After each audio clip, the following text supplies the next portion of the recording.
Hello बच्चों। आज हम पढ़ रहे हैं क्लास 10th की इकोनॉमिक्स।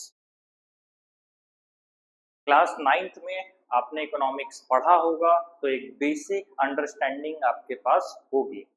उसके अलावा जो भी टॉपिक्स आपके छूट रहे हैं या जो आपको समझ में नहीं आ रहे हैं वो आप हमें बताएंगे, उसे हम आपको कवर करवा देंगे। तो ठीक इसी क्रम में हम पहला चैप्टर लेकर के चल रहे हैं इकोनॉमिक्स का। ये है जिसका नाम है डेवलपमेंट। अगर हम डेवलपमेंट की ही बात करें तो बेसिकली ग्रोथ और डेवलपमेंट के बीच में क्या अंतर होता है ये समझने की हमें जरूरत है। और इससे पहले हमें ये जानना जरूरी है कि क्या अप्रोच हम लेकर के चलेंगे जिससे हम इकोनॉमिक्स को अच्छे ढंग से समझ पाएंगे।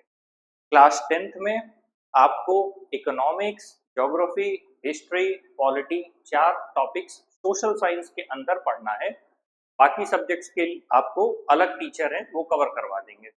तो हम सोशल साइंस की बात करते हैं। सोशल साइंस में अगर आप इकोनॉमिक्स की बात कर रहे हैं तो इकोनॉमिक्स में आपका जो अप्रोच है वो हमेशा माइक्रो टू मैक्रो होना चाहिए।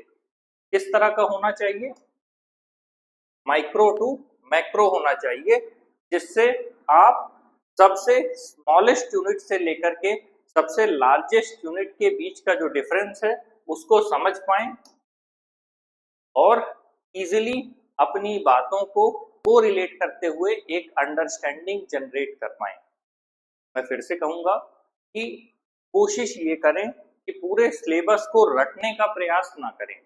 अगर आप मेरी क्लासेस को फॉलो कर रहे हैं तो आप अपने मोबाइल को, टैब को, जिसमें भी आप देख रहे हैं उसकी स्क्रीन को सामने रखें और बुक का पेज खोल लें। आपको कुछ भी पढ़ने की जरूरत नहीं। आपको क्लास इस ढंग से कवर करवाई जा रही है कि बस आप अपने सामने स्क्रीन रखेंगे तो आपको लगेगा कि आप उसी बुक को पढ़ रहे हैं।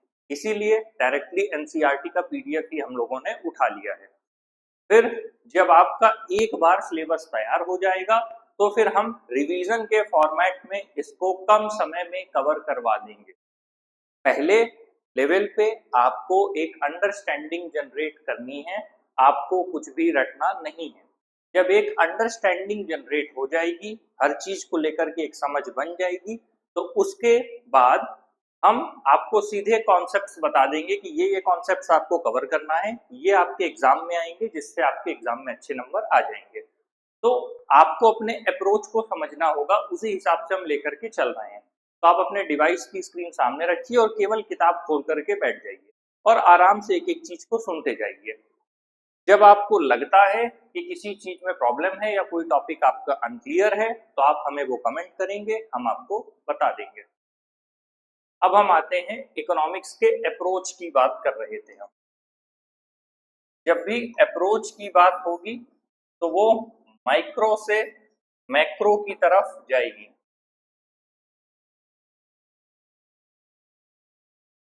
अगर हिंदी में इसे हम कहते हैं तो ये व्यष्टि से समष्टि की बात कर रहा है। मतलब जो आपकी स्मॉलेस्ट यूनिट है उससे लार्जेस्ट यूनिट के बीच की बात हो रही है। अब इन्हें आप कैसे समझेंगे? लार्जेस्ट से आप स्मॉलेस्ट यूनिट को जब पढ़ेंगे तो स्मॉलेस्ट यूनिट से मतलब है इकोनॉमी। बेसिक टर्म्स में इसका मतलब है कि जो आपकी डे टू डे लाइफ में मनी का इम्पोर्टेंस है, उसका जो सर्कुलेशन है, आप उसको कैसे मैनेज करते हैं। अगर हम छोटे लेवल पे समझने की कोशिश करते हैं तो सबसे छोटी इकाई हम एक घर को ले लेते हैं। ठीक जिस तरह से एक घर का बजट बनता है, ठीक उसी तरह एक देश का बजट बनता है। जब हम बात कर रहे होते हैं किसी एक घर की, तो इसका मतलब हम किस चीज की बात कर रहे हैं? घर का मतलब हो गया आपकी सबसे माइक्रो या सबसे स्मॉलेस्ट यूनिट। और जब हम एक नेशन की बात कर रहे हैं तो हम किसकी बात कर रहे हैं? तब हम बात कर रहे हैं लार्जेस्ट यूनिट की। तो ठीक उसी तरह जैसे एक घर का बजट बनता है, ठीक उसी तरह एक देश का बजट बनता है। इन सारी चीजों को हम धीरे धीरे समझेंगे, हड़बड़ाने की जरूरत नहीं है। बजट से पहले हम समझ लेते हैं पैसा। बेसिकली पैसा क्या है, व्हाट इज मनी। तो जो मनी है वो आपकी एक करेंसी है जिसको लीगली ऑथोराइज किया गया है इंडियन गवर्नमेंट के द्वारा।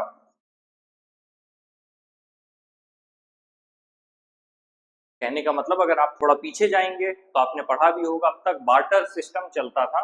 बार्टर सिस्टम का मतलब था एक व्यक्ति के पास जो भी सामान है या जो भी वस्तु है, जो भी प्रोडक्ट है, वो दूसरे व्यक्ति से उस प्रोडक्ट को बदल के आपस में अदला बदली कर लेते थे। लेकिन इसमें एक प्रॉब्लम थी, इसमें वैल्यू तय नहीं हो पाती थी। एग्जाम्पल के लिए आप ऐसा मानिए कि आपके पास 1 क्विंटल गेहूं है, ठीक है, दूसरे व्यक्ति के पास 1 क्विंटल चावल है। तो आपको जरूरत है, क्योंकि केवल आप चावल तो खाएंगे नहीं, केवल गेहूं तो आप खाएंगे नहीं, क्योंकि आप आटे से तो काम चलेगा नहीं, आपको चावल भी चाहिए, रोटी के बाद चावल की जरूरत तो होगी। तब आप क्या करते हैं कि अपने पास जो गेहूं है और दूसरे के पास जो चावल है उसको अदला बदली कर लेते हैं। 50 kg हम सामने वाले को गेहूं देंगे, उसके बदले 50 kg चावल हम लेंगे। पहले एक पर्सन के पास 1 क्विंटल, ठीक है, क्या था, चावल था, ठीक है, और दूसरे के पास आपका क्या था, गेहूं था। यहाँ पर 1 क्विंटल हो गया, ठीक। अब दोनों की कंडीशन में इन्होंने क्या किया, आपस में अदला बदली कर ली। तो जिसके पास 1 क्विंटल था ये 50 kg और प्लस 50 kg पे आ गया, और सेम यही सिचुएशन इसके साथ भी हो गई। तो कहने का मतलब 50 प्लस 50 kg दोनों के पास हो गया आपस में। तो ये जो एक्सचेंज हुआ, ये जो बार्टर हुआ, इससे दोनों के पास क्वांटिटी हो गई।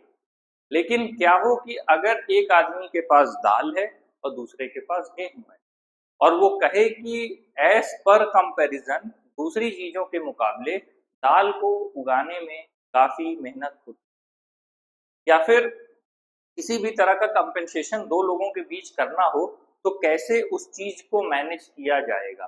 तो जब बार्टर सिस्टम में प्रॉब्लम आने लगी, तब फिर ये तय हुआ कि एक ऐसी करेंसी हो जिसको मान्यता प्राप्त हो, जिसके माध्यम से हम हर तरह की चीजों या प्रोडक्ट को खरीद सकें। इसीलिए आज हमारे पास करेंसी है, हमारे पास रुपए है, जो कि आरबीआई से प्राधिकृत है, और हम उसे कहीं भी ले जाके यूटिलाइज कर सकते हैं। अगर आपको 1 रुपए का सामान खरीदना हो, 5 का हो, 10 का हो, 100 का हो, 1000 का हो, लाख का हो, करोड़ का हो, कितनी भी अमाउंट हो, कोई भी डिनोमिनेशन हो, उसको आप मार्केट में ले जाएंगे और इजीली उसको परचेज कर लेंगे।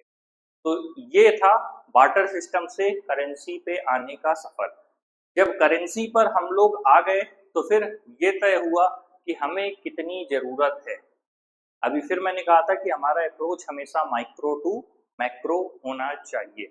आप अपने पेरेंट्स के साथ बच्चों बैठिए और अपने पापा से बात करिए कि एक्चुअल में एक महीने में कितने पैसे घर पर आते हैं और कितने पैसे किसी चीज पे लगते हैं। उसी को हम कहते हैं आपका इनकम, और यहाँ पर हो गया आपका एक्सपेंडिचर, और फिर इसी से निकल के चला गया आपका सेविंग्स। धीरे धीरे हम हर एक टर्मिनोलॉजी से वाकिफ होना शुरू करेंगे। अब अगर आप अपने फादर से जब बैठ के बात करेंगे, डिस्कस करेंगे, तो आपको धीरे धीरे समझ में आएगा कि चीजें काम कैसे करती हैं।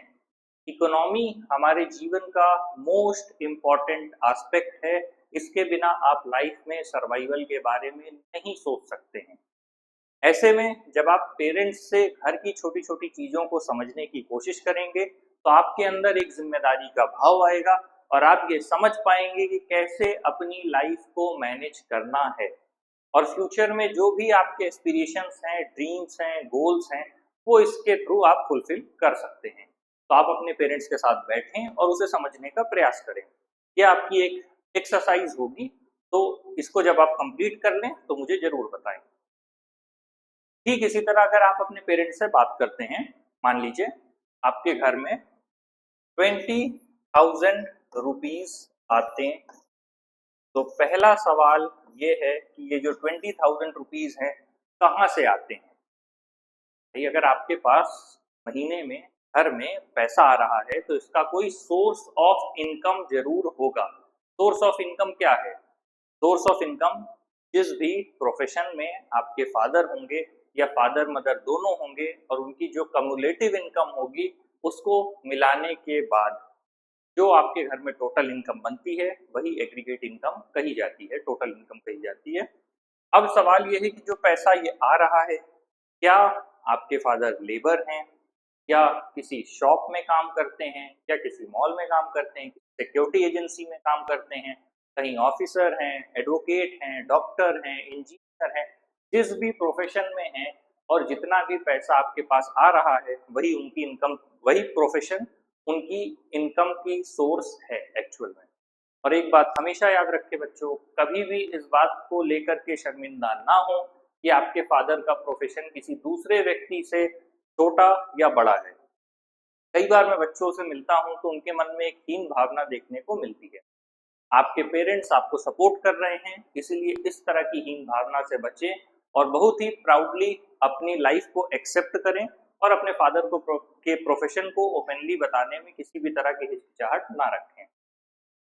ठीक उसी तरह जैसे 20,000 रुपीज फॉर एग्जाम्पल है, आपके पास आपके घर में आ रहा है तो उसमें से आपको देखना पड़ेगा कि कितना पैसा किन जगहों पर जा रहा है, वही आपका एक्सपेंडिचर में आएगा। मान लीजिए 20,000 रुपीज है, कितना पैसा आपके घर के फूड में जा रहा है, मतलब जो भी आपका राशन है, जो भी आप खाना खाते हैं उसमें कितना जा रहा है। रेंट में कितना पैसा आप दे रहे हैं, अगर घर में रह रहे हैं तो क्या वो अपना घर है या किराए का घर है। अगर अपना घर है तो भी आपको बेसिक वेयर मिनिमम जो भी टैक्सेस हैं वो देने पड़ेंगे। तो इकोनॉमिक्स पढ़ने के बाद आप धीरे धीरे समझने लगेंगे कि आप केवल अपने घर को समझिए, बाकी चीजें आपको अल्टीमेटली समझ में आने लगेगी। और फिर ये जब हम स्मॉलेस्ट यूनिट को पकड़ लेंगे तब हम लार्जेस्ट यूनिट की ओर अपने आप बढ़ जाएंगे, आपको समझ में आएगा। जब आप पूछना शुरू करेंगे कि टैक्स क्या है, टैक्स कैसे फाइल होता है, और घर में अगर हम रह रहे हैं तो घर के लिए हमें हाउस टैक्स कितना देना पड़ता है, वाटर टैक्स कितना देना पड़ता है, तो अगर अपना घर है तो भी आप हाउस टैक्स देंगे, वाटर टैक्स देंगे, इलेक्ट्रिसिटी का बिल देंगे, अगर ये आपका ओन हाउस है तब, और अगर नहीं है तब भी आपको रेंट तो देना ही होगा।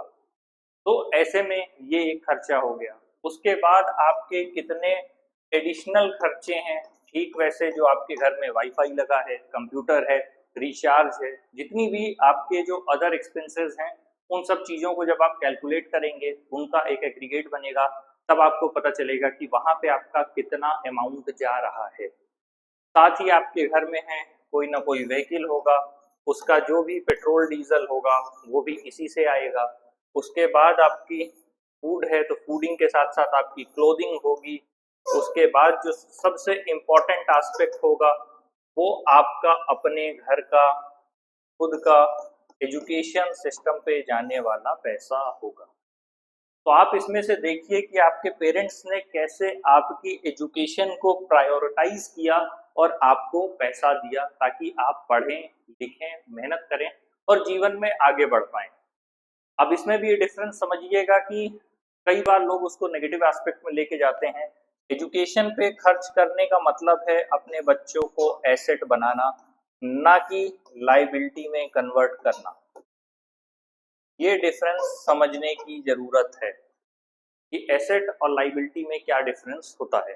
तो आपकी लाइफ का टारगेट होना चाहिए कि आप खुद को एक एसेट में कन्वर्ट कर सकें और आगे इन सारी रिस्पॉन्सिबिलिटीज को बियर कर पाएं।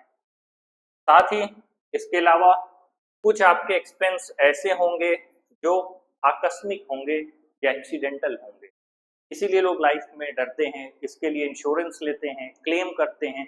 इंश्योरेंस कैसे काम करता है, ये सब चीजें हम धीरे धीरे आगे पढ़ना शुरू करेंगे। तो अचानक से आप रोड में जा रहे हैं, आपको चोट लग जाती है, या अचानक से आपके जीवन में कोई समस्या आ जाती है, या कोई आपदा आ जाती है, या आप किसी तरह से, जैसे कोविड आया देश में, कोविड ने इकोनॉमी को बुरी तरह से डैमेज किया, अगर आप अपने घरेलू एस्पेक्ट में बात करें तब भी, और अगर देश के एस्पेक्ट में बात करें तब भी।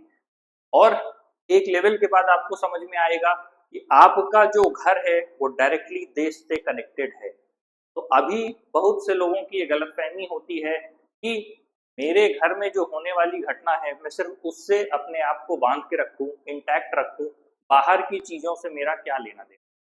बट एक्चुअल में जो एक्चुअल लाइफ है वो एक दूसरे से इंटरकनेक्टेड है। अगर नेशनल लेवल पे या वर्ल्ड के लेवल पर कोई भी डिसीजन लिया जाता है तो वो डायरेक्टली आपके घर को इम्पैक्ट करता है।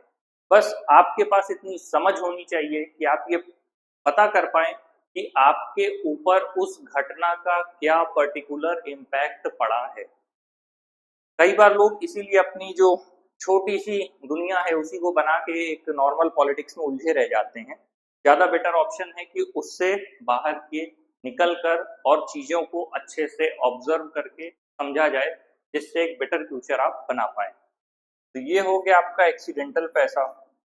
मान लीजिए कोई बीमार हो गया, डेंगू हो गया, कुछ हो गया, तो हॉस्पिटलाइजेशन में पैसा चला गया। इसीलिए बात की जाती है जो भी पब्लिक सर्विसेज हैं उनकी सुधार के लिए बात होती है, और लगातार लोग गवर्नमेंट से कोशिश करते रहते हैं कि उन्हें गवर्नमेंट द्वारा बेटर से बेटर फैसिलिटीज मिले।